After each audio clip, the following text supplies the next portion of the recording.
This is George Weber in the WABC newsroom with a live special report.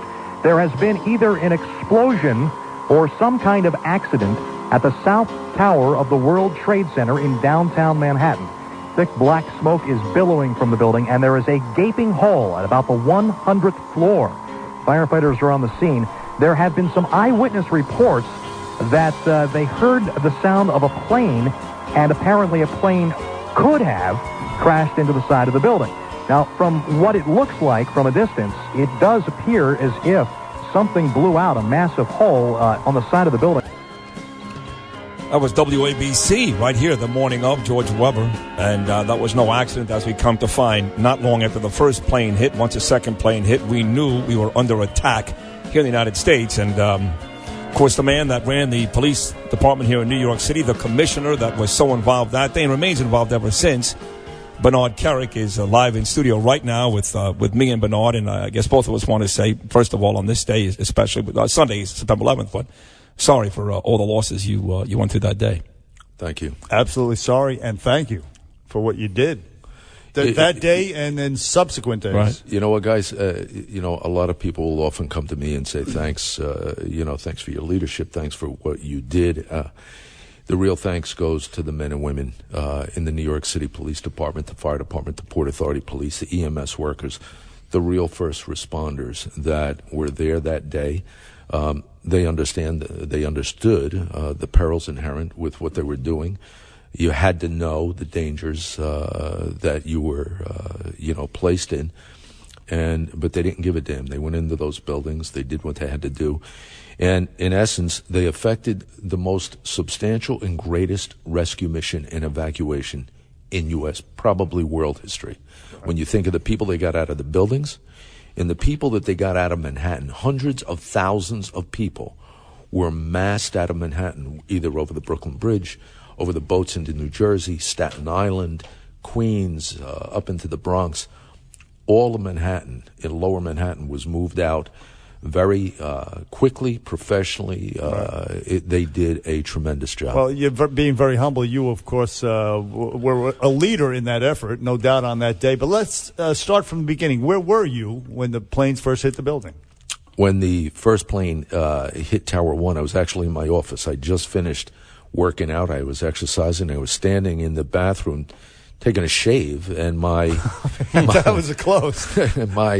My chief of staff almost knocked down the door to get in, and I walked out and I said, "What the hell are you doing? What are you doing?" He said, "Listen, a plane just hit Tower 1." And I said, "Okay, relax."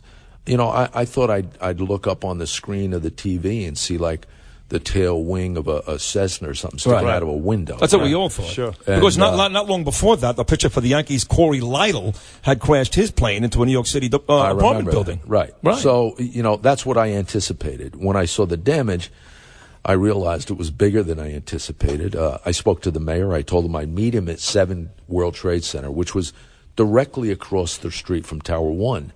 And I jumped in my clothes. I got downtown. I was there probably within 7 or 8 minutes after the attack. But we could not get into 7. When we got down to Vesey Street, the police had blocked off the area. And I remember this sergeant running up to the vehicle, and he said, "Commissioner, you can't get on to Vesey." He said, "They're jumping." And I'm looking at him, and I'm thinking, what?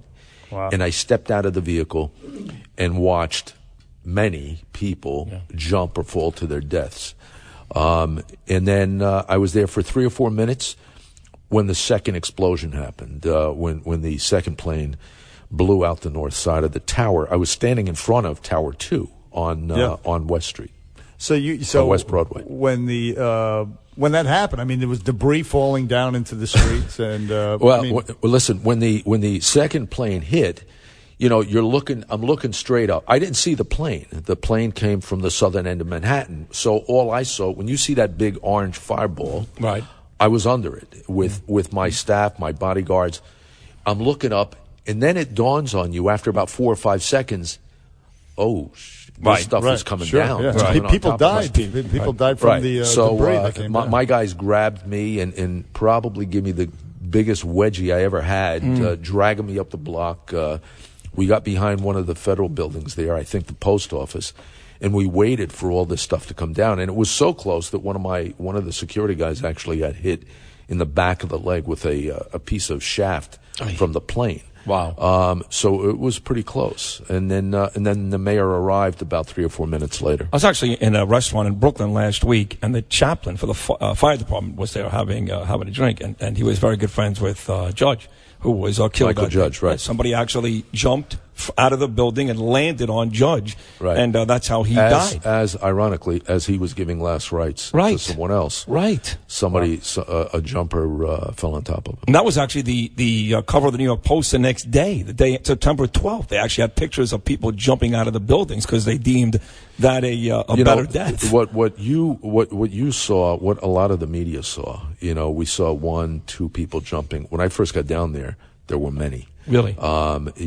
lot. 1, 2, 3 at a time that were coming down off the building. And, it's something that you don't forget. Never forget. And you think back and, what kind of peril were these people in that they didn't have a choice? Horrendous. And you and the mayor were briefly locked in a building in the basement there. Well, what happened is we went down to West Street. We met with the chaplain, Father Judge. We met with the first deputy commissioner of the fire department, the chief of the fire department, the chief of operations for fire, talked to them. We were leaving. Father Judge blessed us. He said, God bless you. Be careful. We took off. We went back to Barclay Street, 75 Barclay Street. And the mayor went inside to call the White House. And he was on the phone with the White House.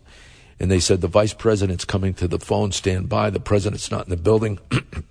And all of a sudden, the mayor puts down the phone. He just hangs up the phone. He looks at me, and I'm standing in the doorway right in front of him.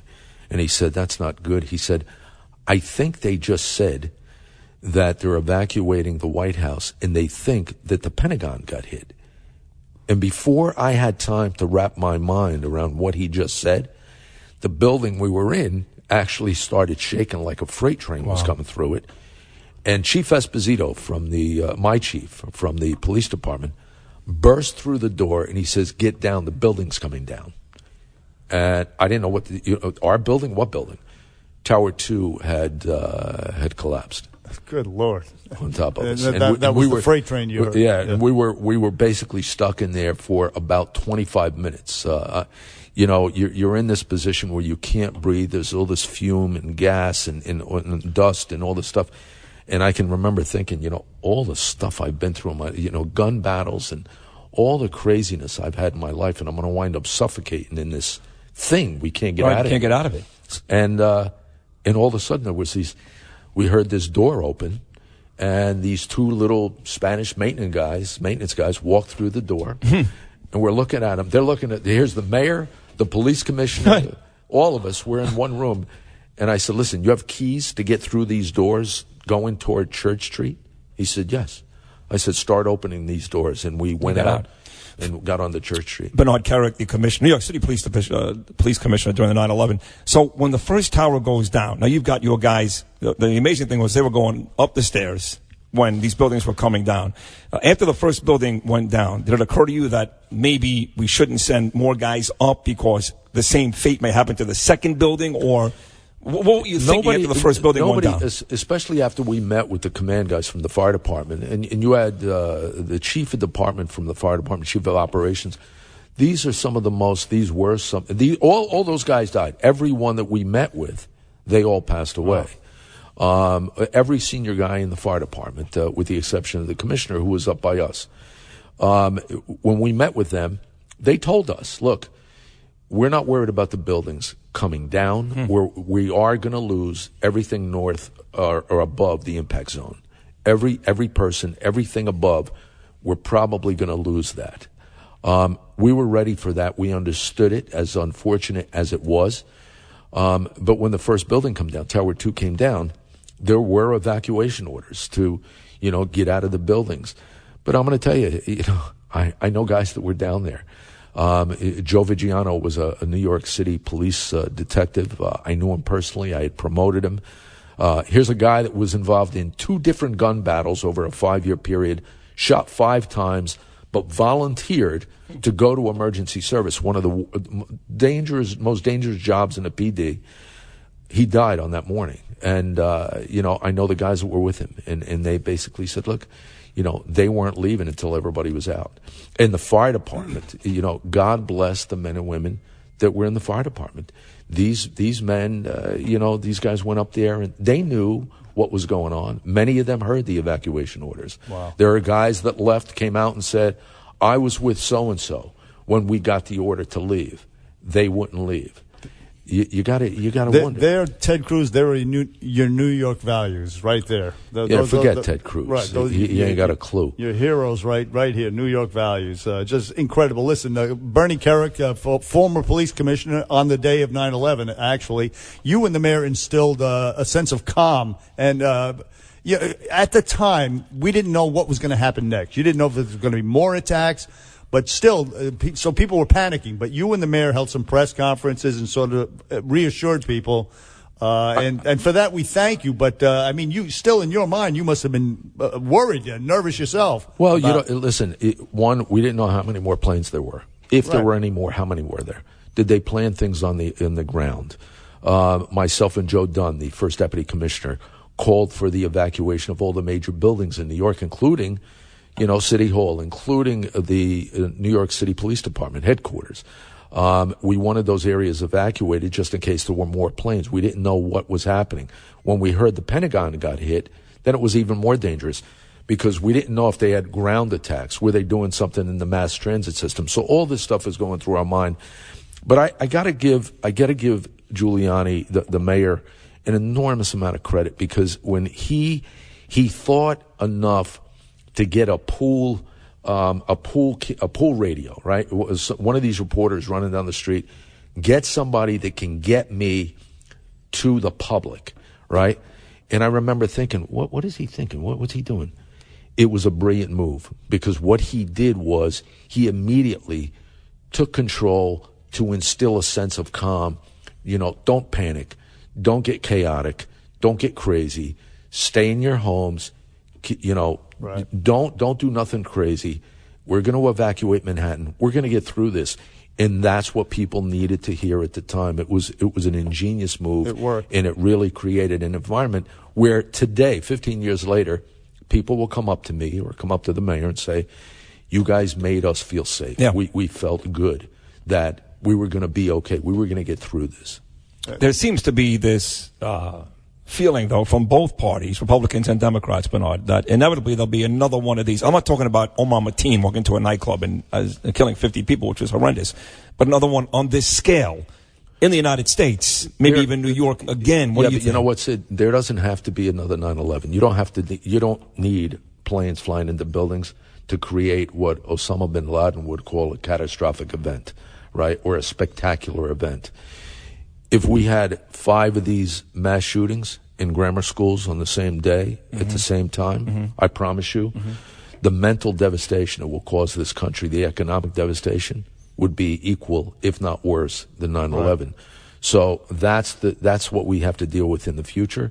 The enemy that we had on 9/11 is far bigger than it was on 9/11. Far more vicious, if that's even possible. Well, he mentioned the kids. He mentioned grammar schools. Is that a legitimate concern right now? Listen, it happens every day in Iraq, in Afghanistan. Right. It's Beslan, Russia. Look what they did. 265 kids and 100 adults. This is the most brutal enemy that we've ever seen, and they're chameleons. This isn't a conventional enemy where they're in uniform and we know who they are. So, Bernie Kerik, listen, no, we're out of time. You're a true New York hero. Did you ever get to finish that shave, by the way? I mean, no, I got it. I think it means that morning. No, that morning? Yeah. Half your face was shaved, I half did wasn't. not. I think I had a little goatee going or something, right? It looked pretty good, as I recall. Well, you look great today. I know you've got a big event later on tonight. Are you actually going to get together with a bunch of the folks? I actually have a reunion tonight. I have a private reunion for the executive command staff of the NYPD from 9/11. Every member of the department I've invited to come and be with us at the command level. So these were the people that oversaw the response, the rescue, the recovery, and the NYPD's investigative efforts from the first deputy commissioner, the chief of patrol, chief of detectives, deputy commissioners. They're all going to be in one place with me tonight, and get together for the first time really in 15 years. Well, good. God bless you guys is all I can say. Yes. And Thank you. Thank God there are people like you out there. Flaherty keeps talking in my ear. Trump or Hillary? Trump. I can't do Colin Hillary. Kaepernick. You want to punch him out, or is the what? I think he's a disgrace. Okay. Bernie Kerik on the Bernie and Sid show on WABC. Think of Pat Tillman. That's what they should. Thank you. Why aren't they standing for Pat Tillman? Yes, sir. Agreed, Bernie. I wish we had more time. God bless is all I can say. Thank you, Bernie. And Thanks, guys. Thank you. back after this. 77 WABC. Traffic and Transit. Accident in the center lane of the Cross Bronx Expressway eastbound at Webster Avenue does have traffic stop and go from the Alexander Hamilton Bridge. The VQE southbound at the LIE crash in 2 lanes, creating delays from Queens Boulevard. And then there's the stall on the VQE southbound at the Brooklyn Bridge in the right lane, causing delays to the Manhattan Bridge. Right now, traffic is brought to you by the Zero Compression Back Brace. Are you suffering from back pain? The Zero Compression Back Brace is a new and innovative back brace that actually relieves back pain instantly. Visit them at endallbackpain.com. That's endallbackpain.com. Checking the forecast from Channel 7's Bill Evans, mostly cloudy and 84, 92 for today's high with lows at 74 and some scattered showers tonight, mostly sunny and 89 tomorrow. Our next report in about 15 minutes, Angela Chase. Right now, traffic on 77 WABC. High Bar Shirt Company, the choice shirt of many popular entertainment and sports personalities. I have one on myself right now. It really is a classy-looking shirt. It makes even a lowlife like me look good. To make your own High Bar shirt, all it takes is 4 easy steps. That's it, folks. You don't have to go to some stupid department store. Give High Bar your neck size, choice of fit, trim, tapered, or relaxed, your sleeve length, and your shirt tail length. Then transform your wardrobe with an array of styling options and luxurious fabrics. All you have to do is go to highbarshirt.com and do that. Give them your size, and they'll send you a shirt. Bing, bang, boom, you'll look great. Also, visit the High Bar In-Stock Sport Collection. Sizes small through XXL. Each shirt proudly made in the USA since 1933. Don't forget, visit their website, highbarshirt.com. Experience the difference of a High Bar shirt, or call, by the way, 1-855-854-4321.